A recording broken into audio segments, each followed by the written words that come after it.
আপনার স্বামী যাই হোক না কেন আপনার জন্য হলেও তো একটু কষ্ট করে বাইরে গিয়া।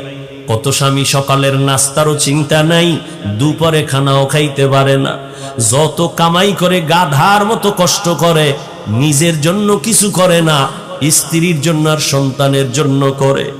নিজে খাইলো না না খাইলো চিন্তা নাই, স্ত্রী খাইলো কিনা সন্তান খাইলো কিনা পেরেশান।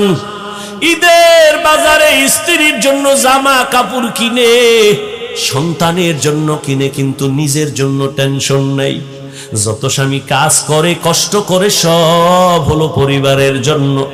আল্লাহর নবী সান্ত্বনা দিয়া কয়, ও স্বামী, তুমি যে কষ্ট কইরা তোমার স্ত্রী সন্তানের পেছনে তো টাকা ব্যয় করো, মনডারে এত ঘাবড়াইও না, শান্তির জীবন নাও, খুশির সংবাদ নাও।